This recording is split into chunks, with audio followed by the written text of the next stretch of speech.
Good morning mga idol. Dito ngayon, dito na naman kami ngayon sa aming trabaho at bale pagpatuloy ko yung pagtatabas ko dito sa aming pagmamaisan.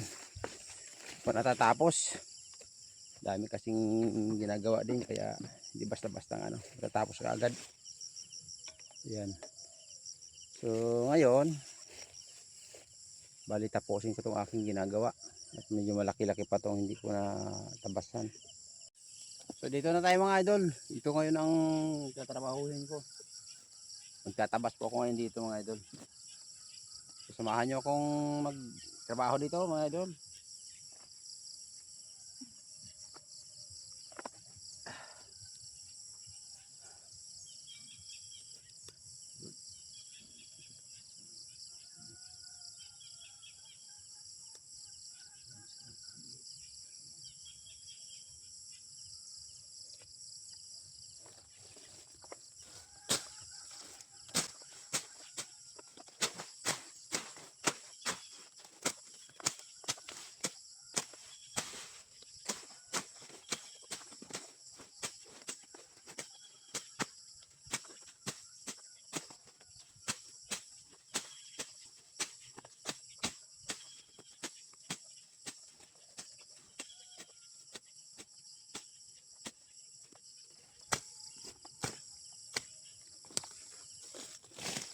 Bali medyo tinatanghali po tayo ng dating dito sa aking ginagawa kasi naghahatid pa ako ng estudyante ko sa school.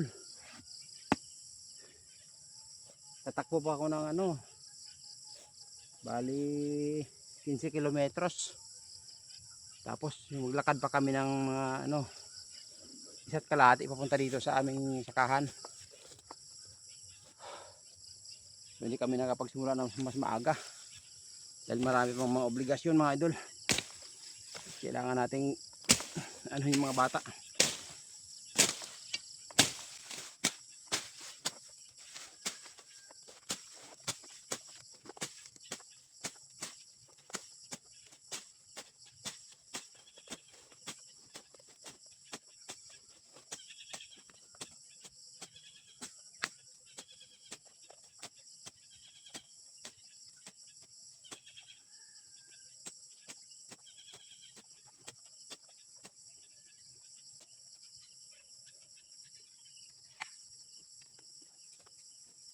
Bali ito pala mga idol ay may mga tanim na kaming dito, gabi sa panglaing.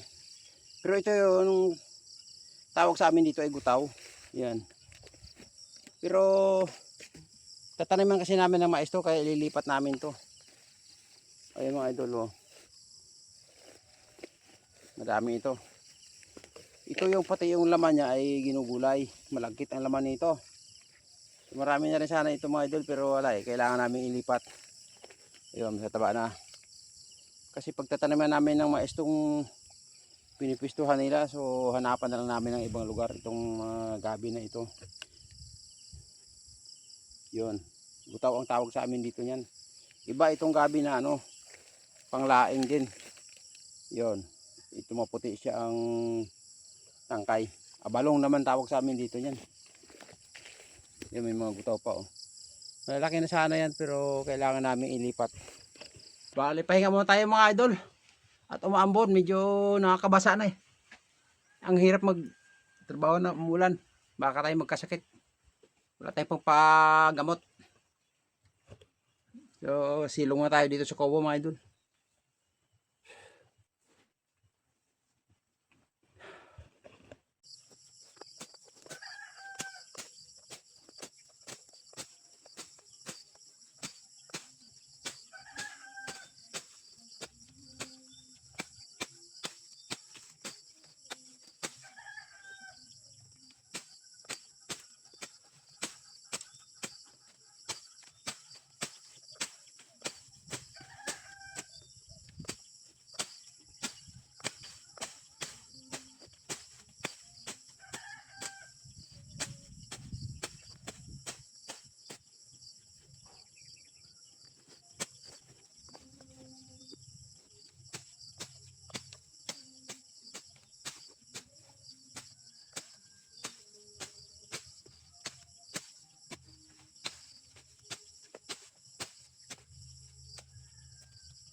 bali mano-mano muna tayo ngayon mga idol.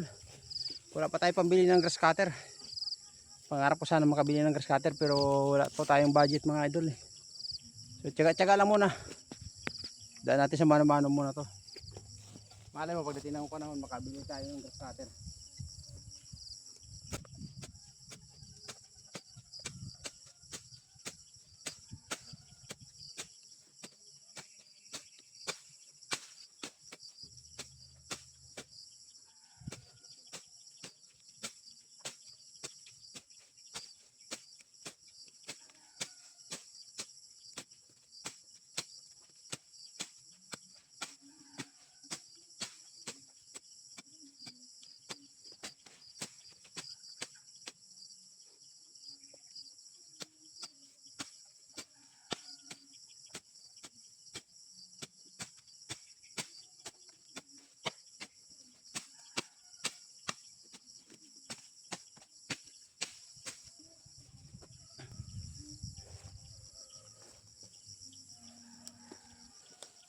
So bali medyo malaking adjustment ang gagawin ko dito.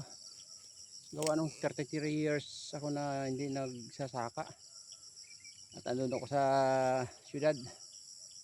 So parang nanibago yung katawan natin sa trabaho na ganito. Pero okay lang. At isa pa eh, nagkakaedad na tayo, hindi natin may tatago yan. Diba mga idol? So tuloy-tuloy lang.